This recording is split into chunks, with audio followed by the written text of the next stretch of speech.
What happens when America's sweetheart of morning television meets a duchess who expects everyone to bow? On a bright Tuesday morning in Manhattan, the cozy set of Live with Kelly and Mark became the unlikely battleground for one of the most stunning confrontations in daytime television history. Kelly Ripa had spent over 2 decades making guests feel welcome, comfortable, and at ease. She'd interviewed presidents, movie stars, and royalty with the same warm, relatable energy that made her a household name. But she'd never encountered anyone quite like Meghan Markle, a woman who walked into the studio expecting adoration and walked out leaving chaos in her wake. Within 20 minutes, the laughter would stop, the smiles would fade, and millions of viewers would witness something they'd never seen before. Kelly Ripa pushed past her breaking point. This is the story of the interview that shattered the illusion and revealed what happens when entitlement meets authenticity. Before we dive into this unbelievable story, make sure you hit that subscribe button and smash that like. We bring you the most explosive celebrity moments every single week, and trust us, you won't want to miss what's coming next. Now, let's get into what really happened that morning. The show opened with its signature energy, the live band playing, the audience clapping, Kelly and Mark dancing their way to their seats with the kind of enthusiasm that had defined the program for decades. The first segments went smoothly, a cooking demonstration, a discussion of viral videos, the kind of light entertainment that American viewers had come to expect from their morning routine. Then came the moment the producers had been building toward. "All right, everyone," Kelly announced, her smile widening. "Our next guest is someone who has absolutely captivated the world. She's a former actress, a duchess, a philanthropist, and one of the most talked about women on the planet. Please welcome Meghan Markle." The applause was enthusiastic as Meghan emerged from backstage. She was dressed immaculately in a cream-colored designer ensemble that probably cost more than most audience members' monthly mortgages. Her smile was wide, practiced, the expression of someone who had spent years learning exactly how to project warmth without actually feeling it. She crossed the stage with careful, measured steps, not the relaxed stride of someone happy to be there, but the precise movements of someone performing the role of happy to be there. Kelly rose to greet her with a warm hug. "Meghan, thank you so much for being here. We're so excited." "Thank you for having me," Meghan replied. And there was something in her tone, a certain flatness beneath the pleasantries, that made Kelly's producer instincts tingle with warning. Mark offered his own greeting as everyone settled into their seats. The audience applauded again, and for a moment, everything seemed normal. It wouldn't last. "So, Meghan," Kelly began, leaning forward with genuine interest, "you've been incredibly busy. New projects, new initiatives, life in Montecito with Harry and the kids. How do you balance it all?" Meghan tilted her head in a way that somehow managed to convey both condescension and boredom simultaneously. "Well, Kelly, balance is really about priorities, isn't it? When you know what matters, truly matters, everything else just falls into place. I've always had that clarity. Not everyone does."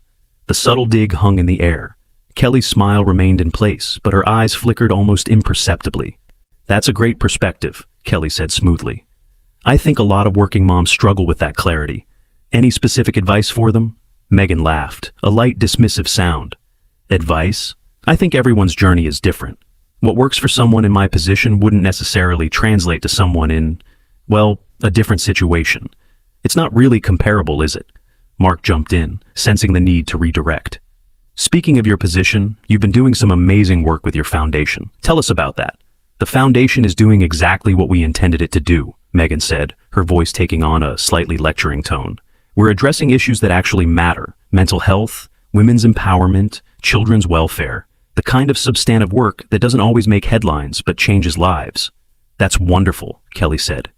"Can you tell us about a specific program or initiative that you're particularly proud of?" Meghan's eyes narrowed slightly as if the question was somehow offensive. "I'm proud of all of it. Asking me to single out one thing is like asking a mother to choose her favorite child. Everything we do is important. Everything has impact." "Of course, I didn't mean to suggest otherwise," Kelly replied, her tone remaining warm despite the prickly response. "I just thought our viewers might love to hear about something specific, something that really illustrates the work you're doing." "Our viewers," Meghan repeated, and there was a subtle emphasis on the word that made it sound almost mocking. "Well, I suppose if they want specifics, they can visit our website. I'm not here to deliver a sales pitch." Kelly blinked. "No, of course not. We just want to give you a platform to share." "I have plenty of platforms," Meghan interrupted smoothly. "Netflix, Spotify, Archewell. I don't need another one. I'm here because my team thought it would be good exposure for the brand." The word brand landed with a thud.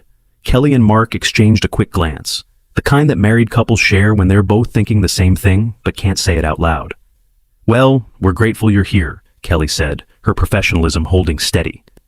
"Now, I have to ask, and I know you get this question a lot, how are Harry and the kids? America has really fallen in love with your family." Something shifted in Meghan's expression. A hardening, a closing off. "They're fine. Harry is wonderful. The children are perfect. But I really prefer not to discuss my family in detail. It's one of the things we specifically asked not to focus on." Kelly nodded understandingly. "Absolutely, I respect that. I was just asking in general terms." "General terms have a way of becoming specific headlines," Meghan cut in, her voice taking on a sharper edge. "I've learned that the hard way. Anything I say about my children will be twisted, analyzed, dissected, so I'd rather say nothing at all." "I understand completely," Kelly said, though her smile had become slightly more fixed. "Privacy is important, especially for children." "It is, though I'm not sure everyone in media understands that concept." The accusation was unmistakable, and it was clearly directed at Kelly herself. Mark leaned forward, attempting to lighten the mood. "Hey, I get it. Kelly and I have 3 kids, and we're pretty protective of them too. It's a parent thing." Meghan turned to look at Mark with an expression that bordered on dismissive. "With respect, Mark, your situation isn't quite the same as ours. Your children aren't 6th and 7th in line to the British throne. The level of scrutiny is different." "Fair point," Mark conceded, though there was a hint of something harder in his usually easygoing voice. Kelly decided to try a different approach. "Let's talk about something fun. You've been spotted at some amazing restaurants in the LA area. Are you a foodie? Any favorites you'd recommend?" The question was deliberately light, a softball designed to reset the conversation and give Meghan an easy win. Instead, Meghan's expression suggested she'd been asked something deeply offensive. "I don't really think about food in terms of favorites," Meghan said slowly, as if explaining something to a child. "I think about nutrition, about sustainability, about the ethics of consumption. Recommending restaurants feels very superficial. Don't you think?" Kelly's eyebrows rose slightly. "I think people enjoy discovering new places to eat. It's one of life's simple pleasures." "Simple pleasures." Meghan repeated the phrase as if tasting something unpleasant. "I suppose. For some people, that's enough. For others of us, there are more important things to focus on." The implication was clear. Kelly was shallow for asking about restaurants. Meghan was above such trivial concerns. The audience shifted uncomfortably. A few people exchanged glances. Kelly took a breath, her decades of experience the only thing keeping her composure intact. "Well, I think we all need simple pleasures sometimes. Life can be pretty intense." "Can it?" Meghan asked, and there was something almost challenging in her tone. "I find that intensity is often a choice. People who feel overwhelmed usually haven't prioritized properly. They're letting external pressures dictate their internal state." "That's an interesting perspective," Kelly said carefully. "Though I think a lot of people, single parents working multiple jobs, caregivers dealing with sick family members, might disagree that their stress is just a prioritization issue." Meghan's eyes flashed with something that looked like irritation. "I wasn't talking about people in genuine crisis situations, Kelly. I was speaking generally. Context matters." "Of course. I just wanted to make sure our viewers understood." "Your viewers will understand what they want to understand," Meghan interrupted. "That's how media consumption works. People hear what confirms their existing beliefs. It's not my job to manage their interpretations." The dismissiveness of the statement was breathtaking. Kelly, who had spent her entire career connecting with viewers, treating them as friends and partners rather than passive consumers, felt something shift inside her. But she kept her composure. For now. "Let's talk about your time in the UK," Kelly ventured, changing direction again. "You lived there for several years. What do you miss most about it?" Meghan's laugh was sharp and humorless. "Miss? That's an interesting word choice. I don't really miss places. I appreciate experiences and move forward. Nostalgia is a trap that keeps people stuck in the past. But surely there must be something. The countryside, the history, friends you made." "I made very few friends there," Meghan said flatly. "The system doesn't really encourage genuine connection. Everything is protocol, hierarchy, performance. It's quite isolating, actually, though I'm not sure Americans really understand that. You all seem to have this fairy tale view of royalty." Kelly tilted her head. "I think Americans are more sophisticated than you might give them credit for. We understand that real life isn't a fairy tale." "Do you?" Meghan's tone was openly skeptical now. "Because from what I've seen, American media treats royalty like characters in a storybook. The prince, the princess, the castle. It's very simplistic. I think that's a bit unfair, Kelly replied, and there was an edge entering her voice that regular viewers would recognize as unusual. American journalists have covered the complexities of royal life quite extensively, including the challenges you've faced. Challenges I've faced, Meghan repeated, something darkening in her expression. You mean the racism, the institutional hostility, the press harassment, those challenges? All of those things, yes, and most Americans were horrified by them. Were they, or were they just entertained by the drama? Because from where I sit, it's hard to tell the difference. Mark interjected quickly. I think people genuinely sympathized with what you went through. The Oprah interview really opened a lot of eyes. Meghan turned to Mark with an expression that suggested she found his input irrelevant. The Oprah interview was necessary. It was truth-telling. But sympathy isn't the same as understanding, and understanding isn't the same as change. Nothing has actually changed. The same systems, the same tabloids, the same cruelty. It all continues. But you're in America now, Kelly pointed out gently.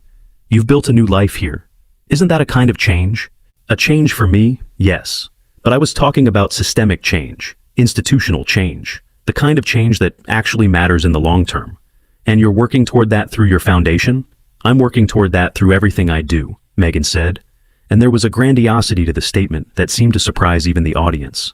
Every project, every appearance, every piece of content we create is designed to challenge existing power structures and elevate marginalized voices. That's admirable, Kelly said, though her tone had become more measured. Though some might say that appearing on a morning talk show isn't exactly revolutionary. The words were out before Kelly could fully consider them. A small pushback after minutes of absorbing subtle and not so subtle insults. But the effect on Meghan was immediate and dramatic. Excuse me? Meghan's voice dropped to something cold. What exactly are you implying? Nothing, Kelly said quickly. You just meant that what I'm doing doesn't matter, that coming here was a waste of time, that my work isn't important enough to warrant your platform. That's not what I said at all. It's what you implied. Meghan leaned forward, her posture becoming more aggressive. And honestly, Kelly, I expected more from you. I thought this would be a supportive environment. Instead, I'm being questioned and judged, just like everywhere else. No one is judging you, Kelly insisted, though her patience was clearly wearing thin. I'm asking questions. That's what interviews are. Questions with agendas, Meghan shot back. Questions designed to make me look bad or catch me saying something that can be taken out of context. I asked you about restaurants, Meghan. I'm not sure how that could be taken out of context. It's not just one question, Kelly. It's the cumulative effect, the tone, the implications. I've been doing this long enough to recognize hostile interviewing when I see it. Mark held up his hands. Okay, let's everyone take a breath here. I don't think anyone is being hostile. Of course you'd say that, Meghan snapped, turning on Mark with surprising venom. You're her husband. You're going to defend her no matter what. That's how these setups work. Setups? Mark repeated, incredulous. Meghan, we're just trying to have a conversation with you. A conversation requires mutual respect, Meghan declared, and I haven't felt respected since I sat down. Kelly stared at her, genuinely baffled. Meghan, I've been nothing but welcoming. I've complimented your work, asked about your family in the most general terms possible, tried to keep things light and positive. What exactly have I done that was disrespectful? It's not always what you say, Meghan replied, her voice taking on a lecturing quality. It's how you say it, the energy you bring, the assumptions underlying your questions. You've been treating me like just another celebrity, not like someone who's actually trying to make a difference in the world. I treat all my guests the same way, Kelly said, and there was a firmness entering her voice that signaled she was done being pushed around. With respect and interest. If that's not enough for you, I'm not sure what would be. Genuine engagement would be enough, Meghan said. Not these surface-level questions about restaurants and balance. Not this desperate attempt to keep things light. Maybe actually asking about the issues that matter to me. I asked about your foundation, multiple times. You refused to give specifics. Because I shouldn't have to justify my work to you. The work speaks for itself. Then what do you want to talk about? Kelly asked, her frustration finally becoming visible. Because I've tried every topic I can think of, and you've shut down each one. Maybe I want to talk about why American media is so obsessed with celebrity and so disinterested in substance. Maybe I want to discuss the systemic issues facing women of color in entertainment. Maybe I want to have an actual intellectual conversation instead of this fluff. The word fluff landed like a slap. Kelly had built her career on this show, on creating a space that was warm and welcoming while still being smart and relevant. Being dismissed as fluff by someone who had accomplished far less was more than she could tolerate. You know what, Meghan? I've hosted this show for over 20 years. I've interviewed thousands of people, Nobel Prize winners, world leaders, ordinary people doing extraordinary things. And I've treated every single one of them with the same respect and curiosity. The fact that you've decided to interpret my hospitality as hostility says more about you than it does about me. The audience gasped softly. This was not the Kelly Ripa they were used to seeing, not the warm, friendly host who made everyone feel comfortable. This was a woman who had been pushed too far and was finally pushing back. Meghan's face flushed. I can't believe you're speaking to me like this, on live television. You've been speaking to me condescendingly for the last 15 minutes, on live television. I'm simply responding in kind. Condescendingly, I've been honest, there's a difference. No, you've been rude, and then you've called your rudeness honesty to justify it. That's a very convenient definition of truth. Mark looked between the two women, clearly unsure whether to intervene or let this play out. The producer in his earpiece was frantically telling him to do something, but what exactly was there to do? Meghan stood up abruptly, her chair scraping against the floor. I don't have to sit here and be insulted. You haven't been insulted, Kelly replied, standing herself. You've been treated exactly like every other guest who sat in that chair. The only difference is that you expected special treatment and didn't get it. Special treatment? I expected basic courtesy. You received basic courtesy. What you wanted was deference, and I don't defer to people simply because of their titles or their marriages. The mention of her marriage seemed to strike a nerve. Meghan's eyes flashed dangerously. Don't you dare bring Harry into this. I haven't mentioned Harry once in this entire conversation. You're the one who keeps bringing him up. Because everything I do is filtered through him, through the royal family, through this narrative that I'm somehow defined by who I married. I am my own person, Kelly. I had a career before Harry. I had accomplishments. I know you did, and I was looking forward to talking about them. But you've spent this entire interview being defensive about things I haven't even mentioned. Meghan grabbed her purse from beside her chair, her movements sharp and aggressive. This was a mistake. Coming here was a mistake. I should have known that American media is just as toxic as British media. American media has been overwhelmingly supportive of you, Kelly pointed out. Oprah gave you 3 hours of unchallenged airtime. Ellen had you on multiple times. Every magazine profile has been glowing. If that's toxic support, I'd hate to see what toxic criticism looks like. You don't know anything about what I've faced, Meghan said, her voice rising. You sit here in your comfortable studio, with your comfortable life, asking your comfortable questions, and you think you understand struggle? You don't. You can't. You're right. I don't know your specific struggles, but I've never claimed to. All I've done is try to have a conversation with you, a conversation you've made impossible at every turn. Because your idea of conversation is just asking me to perform, to be entertaining, to give you sound bites you can replay. My idea of conversation is two people talking to each other with mutual respect. You've shown me none. Meghan turned toward the exit, then spun back around, pointing at Kelly with a trembling finger. You're going to regret this. When people see how I was treated here, they'll see exactly what happened, Kelly interrupted calmly. Cameras don't lie. I asked you normal questions. You responded with hostility. And now you're leaving because you can't handle an interview that doesn't go exactly the way you planned it. I'm leaving because this environment is toxic. You're leaving because you're not in control, and that's something you clearly can't tolerate. The observation was so precise, so devastatingly accurate, that Meghan seemed to physically recoil from it. You don't know me, she whispered, her voice trembling now. Whether with rage or something else, it was hard to tell. You're right, I don't. But I know what I've seen in the last 20 minutes. And what I've seen is someone who expects the world to accommodate her while refusing to accommodate anyone else. Someone who demands empathy while showing none. Someone who talks about kindness and compassion while treating the people around her with contempt. The audience was completely silent now. Even the crew seemed frozen in place. Meghan stared at Kelly for a long moment, her expression cycling through something that looked like shock, anger, and finally something almost like recognition. As if she were seeing herself through Kelly's eyes for the first time and didn't like what she saw. But then the walls went back up.